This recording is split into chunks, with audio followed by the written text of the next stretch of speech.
cars, they're always center aligned, logo on the wheels. That's so cool.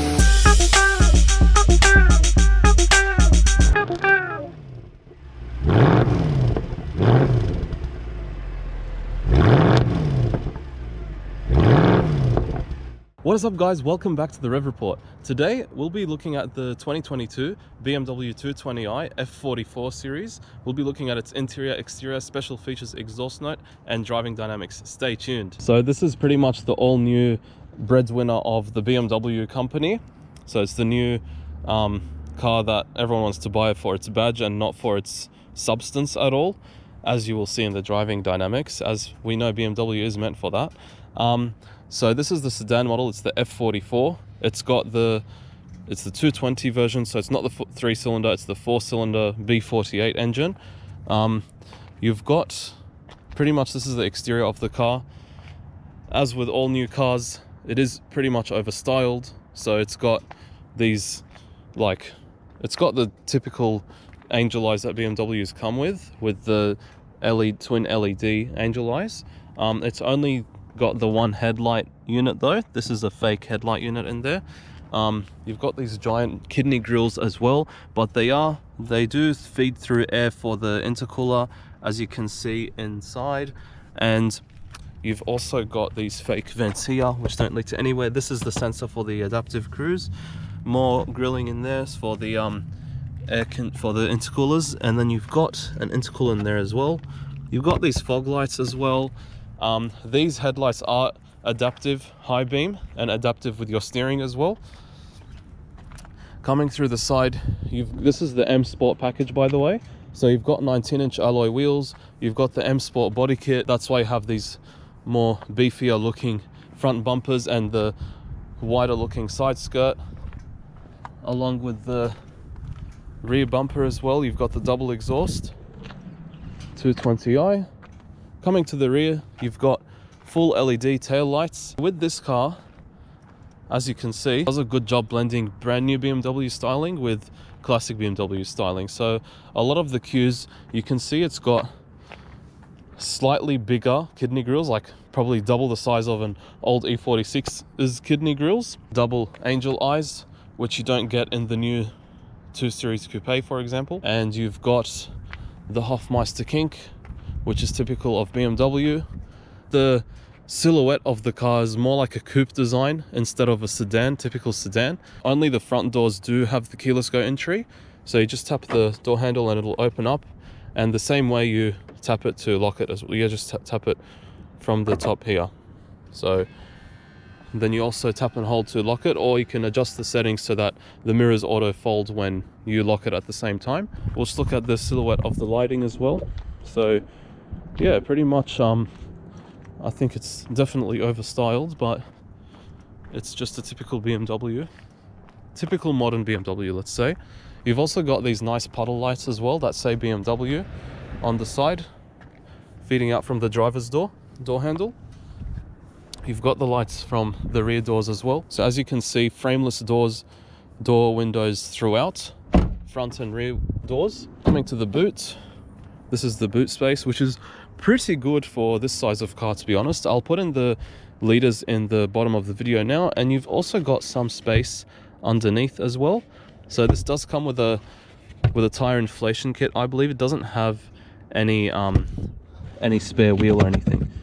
So that's the inflation kit right there. And you've also got some space on the side here.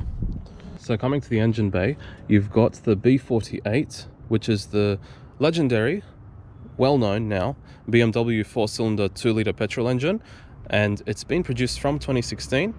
So you've got 141 kilowatts and 280 newton meters from this car, mated to a 7-speed dual-clutch automatic gearbox to the front wheels only. So it does 0 to 100 in about 7.2 seconds, which is not bad, as you'll see in the driving dynamics. Another thing to note is the sound is okay. I'll say it's okay and not bad because of what you'll see in the video at any RPM. It's got nice strut bracing around here, so you'll see this bar here. I think this is aluminium, and it does help with the stiffness of the car and how it feels around the road, around tight corners, as well as you'll see in the driving dynamics as well. Anyways, let's head on to the exhaust note.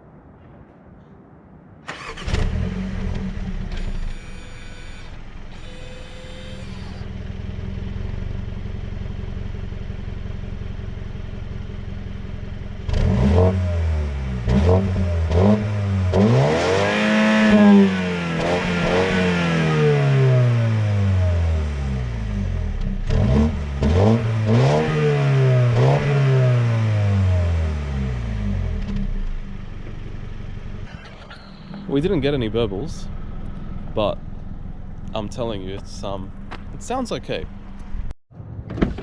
So coming to the interior of the 220i, it's pretty much a modern new BMW. Don't expect too much. It is one generation old now that BMWs have the new iDrive 8 system with the curved display wrapping around the driver, but it's got this fully digital instrument cluster. You can't customize it too much. It does change the color of the gauges depending on the drive mode you're in. So orange is for comfort, sport is red, and Eco Pro is basically blue. This is the touchscreen as well. So it all comes alive once you open the door of this car. And you've got many settings you can adjust as well. So you can adjust, for example, when you're approaching the car, it'll unlock for you. So it's pretty nice and comfortable, easy car to live with, to be honest, in terms of technology and everyday use. You've got this really nicely laid out and simple middle console here. You've got some space in there. So pretty much you have your stability control off button here, which it looks like it's stolen from the normal M cars, because all M cars have this really close to the driver for obvious reasons. I don't like how much piano black they've used. Old BMWs did not have this. But what you do get that's nicer than newer BMWs is physical buttons for your AC controls, along with a physical volume knob.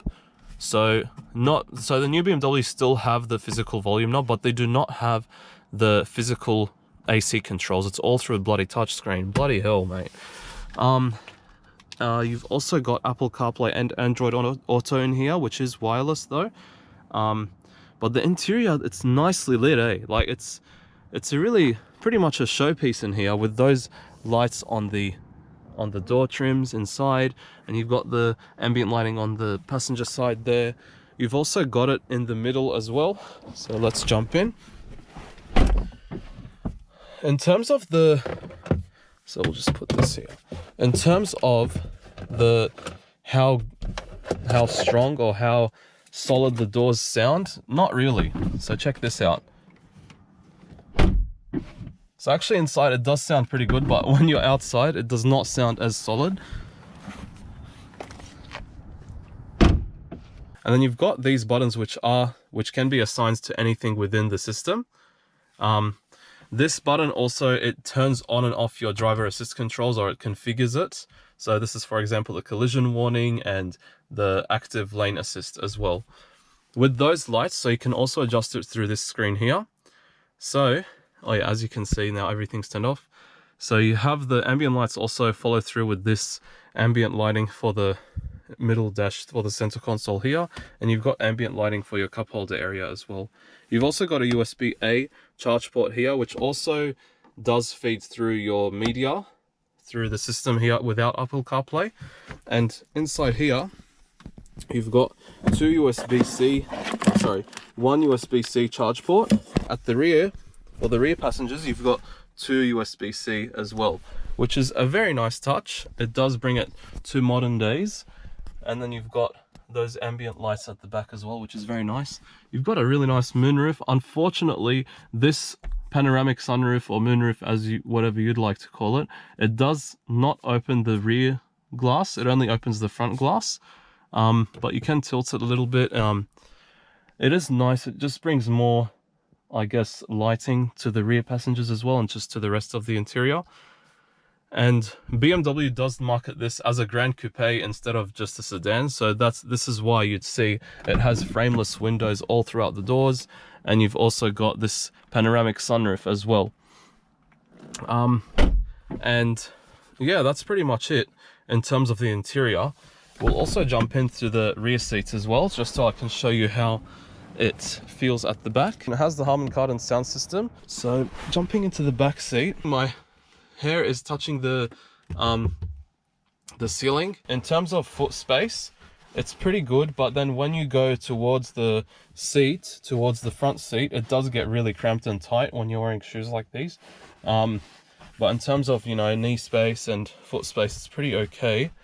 In terms of comfort, thigh support, it's not bad either. Like, I reckon it's pretty decent back here for this type of car, for the size, and you know, it being a Gran Coupe instead of a normal sedan. It's pretty alright. Another thing I'd like to mention about the back space is that unlike other small cars or small hatchbacks, the positioning of your back when sitting back here is actually not bad. Like, it's not as upright, or it's not as uncomfortable like you're sitting up like this, like other small cars. So this one is actually pretty nice back here, I have to say. And you've got plenty of glass around you, so it's not as claustrophobic as, say, a Mazda 3. So yeah, it's actually not bad back here. Driving the 220i front wheel drive BMW. It's the base model pretty much. So with this car, right, honestly, it's lost a lot of its BMW DNA. The last time I drove a entry-level BMW was back in 2018 when I was test driving one, and honestly the driving feel was second to none. It was beautiful to drive. It was rear-wheel drive, proper BMW DNA. This one, unfortunately, when you do push it to its limits around the corners, it's very much dull. It's like you're driving a PlayStation on 4 wheels. But in compensation, you do get, you know, nice electronics, such as what I'm doing now, those gesture controls. I won't play and pause music, but the gesture is like 2 fingers in front of the screen to do it, and there it goes, which I'm not going to do it. And then to turn up the volume, you just scroll your finger like this and go the other way. And then you've got this fully digital dash as well. It also starts and stops on its own, and it's got the auto holds feature as well.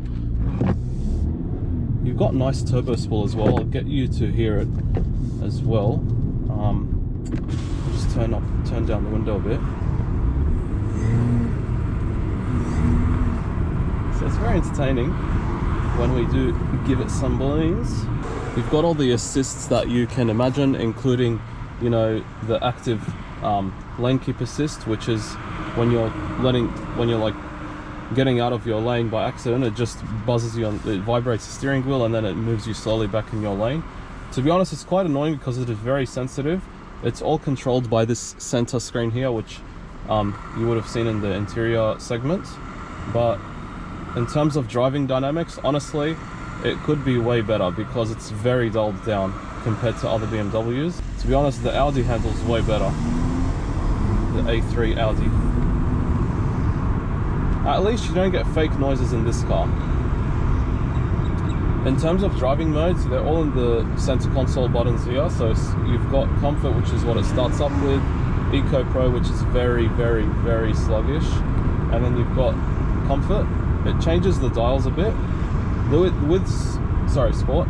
With Sport, you've got different dials. You've got a heavier steering control, and you've also got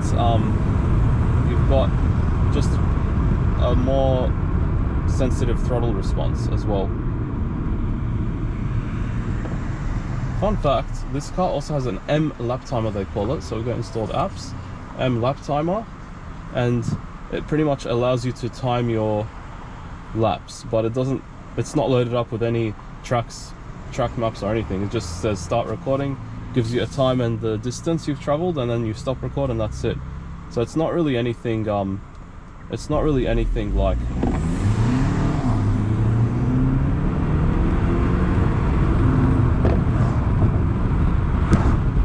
so as you can see, it is it's got pretty nice pickup, to be honest. It does 0 to 100 in about 7 seconds, I believe, the 220i. This does come with the B48 engine, the legendary 2-litre 4-cylinder turbo that's chucked in every base model BMW and Mini pretty much these days. This has a 7-speed dual clutch automatic transmission mated to the front wheels only. yeah, pretty much that's how it goes. This doesn't have launch control, but the gearbox is buttery smooth. Maybe because this is still brand new. It's done only 11,500 kilometers.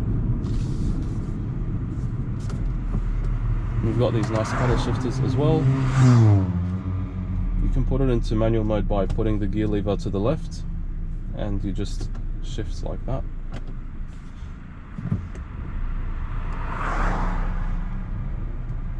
In terms of ride's comfort, so like going on highway driving, it's very, very comfortable. Like, you feel like you're driving on air. Honestly, it's the most comfortable thing ever. But in terms of turns and corners, like hard turns, it just bounces all about the place. It might not have any body roll, which is very nice of it, but it does bounce very much. Like, it's not that nice when you have that feeling.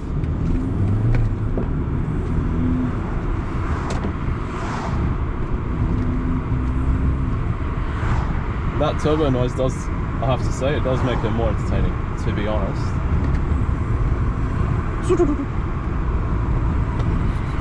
Okay, we have to behave ourselves here.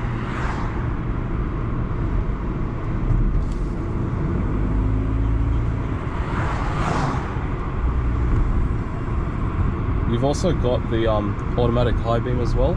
So in the night time you have the high beams, which will turn on according to what cars are in front of you. So if there's a car in front of you, it will turn on one side of the high beam if it's a really dark road on the highway, for example. To be honest, the turbo lag isn't too bad. I think it's because it's the it's not too big, the turbo, and it's pretty close to the engine as well, so it's not too laggy.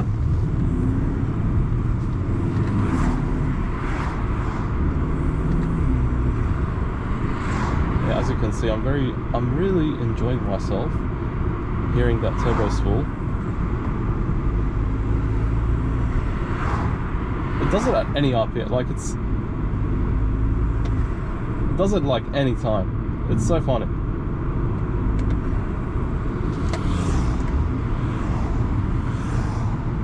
Only thing though, it doesn't do it whilst you're in park.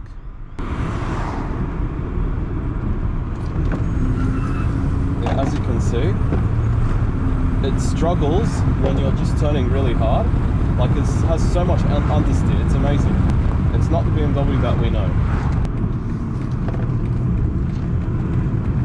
See, it just goes everywhere. Maybe I'm expecting too much, but I'm pretty sure the old F20 120i was much nicer to drive than this. It would rotate so nicely around corners. This one does not. It just does not do that.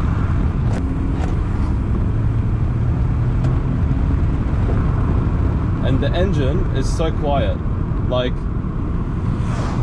I reached it up to at least 4,000 RPM in this video, and there's just no sound whatsoever. It's really quiet. Like, it's as if I'm driving a Tesla, pretty much. Thank you all for watching. Please make sure you like, comment, subscribe, and I'll hope to catch you all in the next video. Cheers.